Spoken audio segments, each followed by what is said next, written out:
Hello everyone, स्वागत है आपका यूट्यूब चैनल पे। आज के सेशन में हम डिस्कस करने वाले हैं SYBSc IT computer oriented statistical technique का प्रैक्टिकल स्टैटिस्टिकल फंक्शन, जिसके अंदर हम बात करने वाले हैं स्क्यूनेस एंड कुर्टोसिस की। अगर सिलेबस के अकॉर्डिंग देखें तो ये हमारा practical number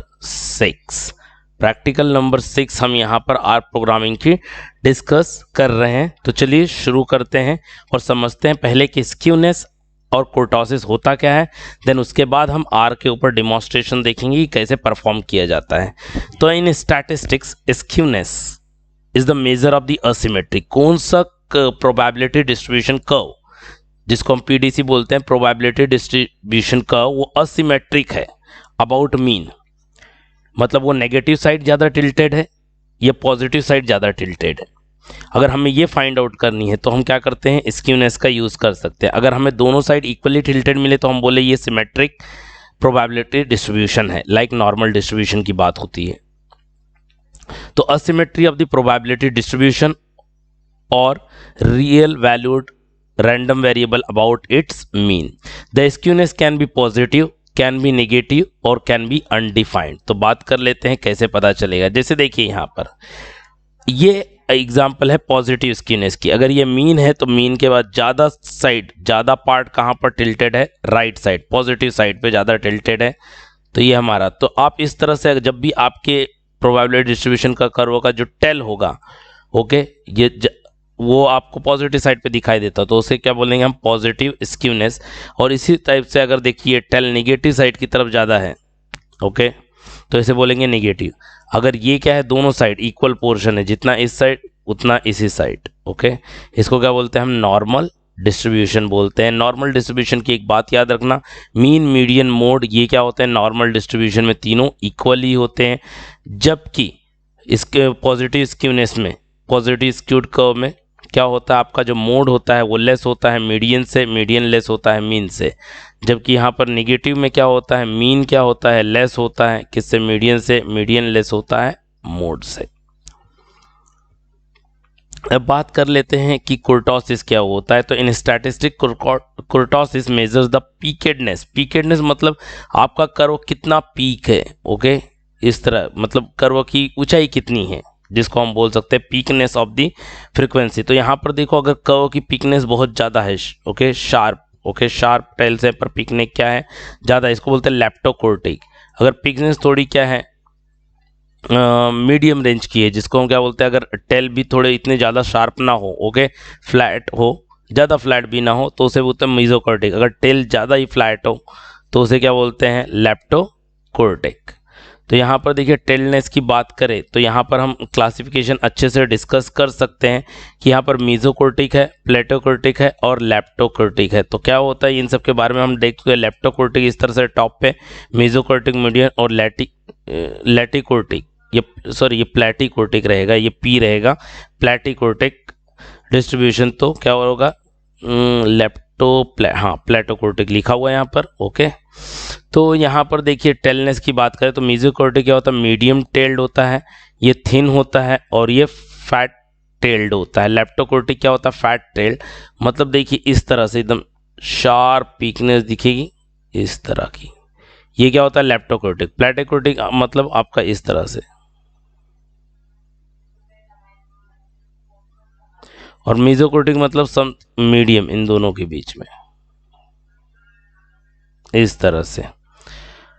then outlier frequency मतलब नॉट इन अ रेंज। जैसे क्या होता है, जब आप कोई रैंडम डेटा ले रहे हो, तो क्या होता है, कई बार क्या होता है, जैसे 1 2 3 4 5 6 आप ऐसे वैल्यू ले लो और इसी के रेंज में कुछ वैल्यू है और कुछ वैल्यू आ जाए 89, ओके, आपकी जनरली वैल्यू 1 2 3 4 5 6 अप टू 10 आ रही है, पर कोई एक वैल्यू 89 आ जाए या out of the box value आ जाए, तो ऐसे क्या होते हैं, ऐसे आउटलायर फ्रीक्वेंसीज क्या होते हैं, कम होते हैं, मीडियम होते हैं। कहाँ पर, मीजोकोर्टिक में, लो होते हैं प्लेटिकोर्टिक में, बट हाई होते हैं कहाँ, लेप्टिकोर्टिक में।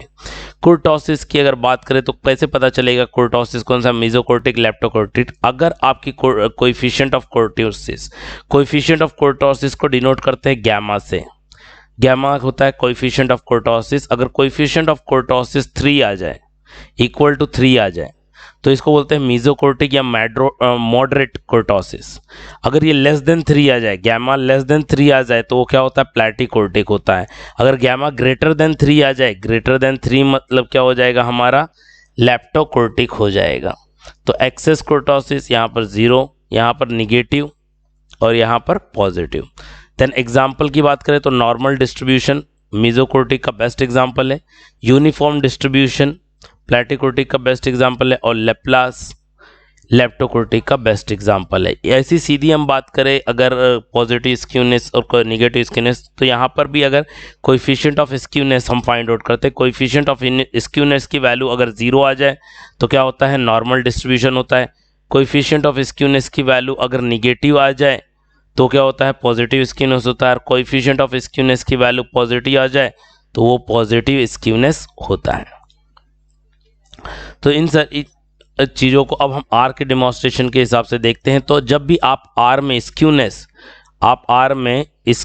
या कोर्टोसिस फाइंड आउट कर रहे हैं, आर में स्क्यूनेस या आप कोर्टोसिस फाइंड आउट कर रहे हो, तो आपको एक पैकेज इंस्टॉल करना पड़ेगा सबसे पहले, जिस पैकेज का नाम है मोमेंट्स पैकेज को आपको इंस्टॉल करना पड़ेगा। अब आर में पैकेज इंस्टॉल कैसे की जाती है, तो पैकेज इंस्टॉल करने के लिए आपको कमांड लिखना पड़ेगा install.packages, और ब्रैकेट में उस पैकेज का नाम आप लाइब्रेरी बोल सकते हो, लाइब्रेरी का नाम। जैसे इंस्टॉल करेंगे वो आपके एक स्पेसिफाइड लोकेशन पे क्या हो जाएगी, इंस्टॉल्ड हो जाएगी।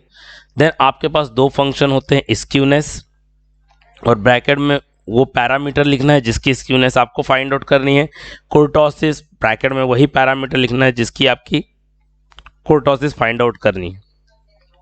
तो it computes the coefficient of skewness and coefficient of the कोर्टोसिस।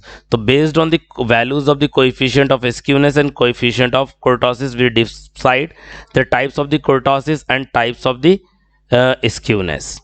अब जैसे देखिए यहाँ पर हम पहले क्या करेंगे, डेटा इंपोर्ट कर लेते हैं। 2 तरीके हैं, या तो आप डेटा पहले खुद आर में मैनिपुलेट करो, आर में बनाओ, या आप क्या करो, कोई भी डेटा क्या करो, इंपोर्ट कर लो। तो यहाँ पर मेरे पास एक CSV फाइल थी, ओके, उस CSV फाइल को मैंने डेटा इंपोर्ट किया है, मार्क्स नाम के एक वेरिएबल में स्टोर करता हूँ। तो marks okay less than hyphen का sign read.csv file.choose header equal to true. जैसे ही एंटर करूँगा एक विंडो ओपन हो जाएगी फाइल चूज़ करने के लिए। मैंने फाइल चूज़ की और उसके बाद फाइल के अंदर क्या है तो मैंने शो किया। तो फाइल के अंदर कुछ मार्क्स थे जिनकी एंट्री कुछ इस तरह थे, 68, 82, 34, 89 अप टू 83।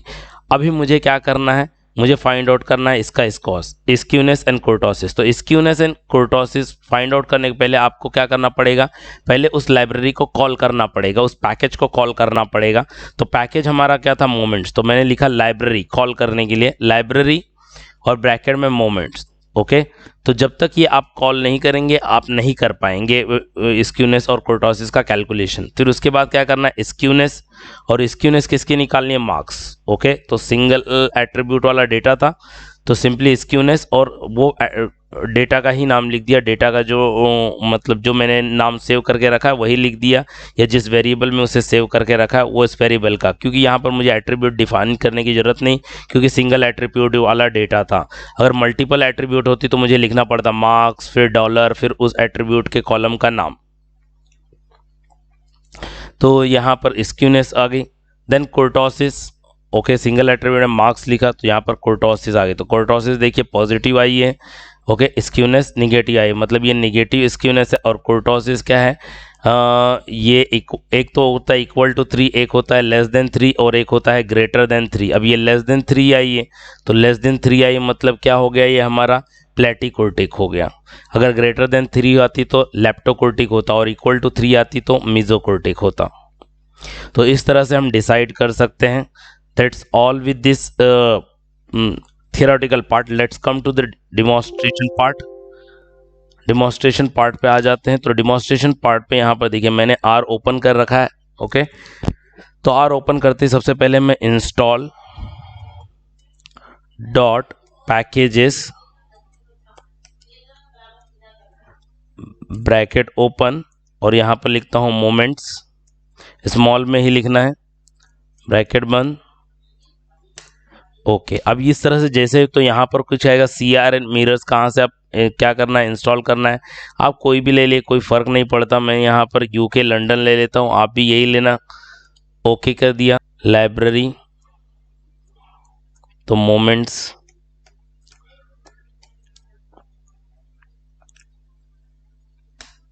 जस्ट 1 मिनट, इसको हम टर्मिनेट कर देते हैं, जस्ट 1 मिनट।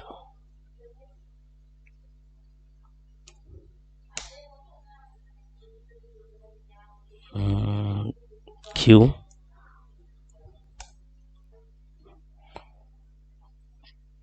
एक minute, Q open bracket close bracket, let me, Q, okay, unexpected error आ गया। अब यहाँ पर देखो लाइब्रेरी मोमेंट्स,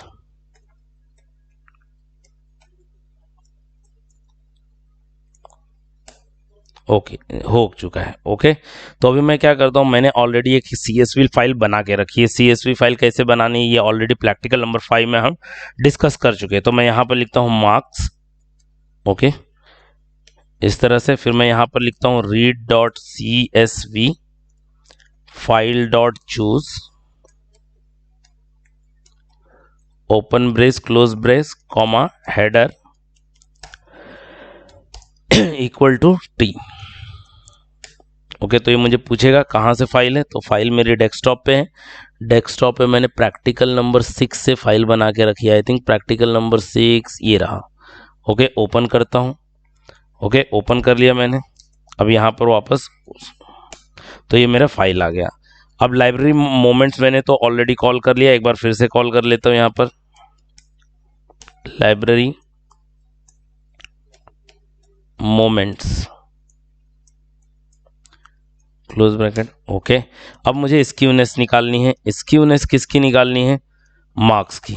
तो मैं यहाँ पर लिख देता हूँ मार्क्स, ओके, क्योंकि सब स्मॉल में लिखा है इसलिए मार्क्स, एंटर। तो ये मेरा आ गया स्क्यूनेस। अभी मुझे कुर्टोसिस निकालनी है, तो कुर्टोसिस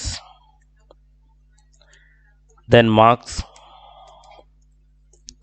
तो ये मेरे कुर्टोसिस आ गए। तो दिस इज इतना इजी है। आप सिर्फ स्टेप्स याद रखिए। सबसे पहले आपको क्या करना है, install.packages करके आप क्या करना है, आपको इंस्टॉल करने ला है मोमेंट्स, क्योंकि इसके बिना आपका काम होगा नहीं।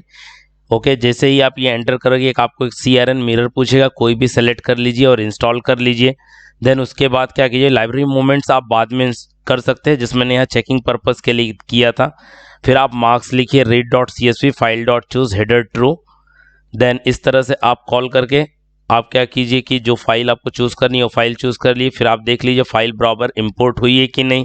ये इस कॉलम का नाम है, इसके थ्रू भी मैं कर सकता था, पर सिंगल एट्रीब्यूट है तो कोई फ़र्क नहीं पड़ा मुझे। अगर मल्टीपल एट्रीब्यूट वाला डेटा होता, जैसे कि हमने प्रैक्टिकल नंबर 5 में डिस्कस किया, तो हमको हर एक कॉलम का नाम बताना पड़ता। यहाँ पर लाइब्रेरी मोमेंट्स मैंने लिख लिया। देन स्क्यूनेस, ओके, और डेटा किस में स्टोर किया, वेरिएबल में मार्क्स, तो मार्क्स लिख दिया तो उसकी स्क्यूनेस मुझे मिल गई। Then kurtosis, then again marks, then उन्हें जो उसका मार्क्स मिल गया।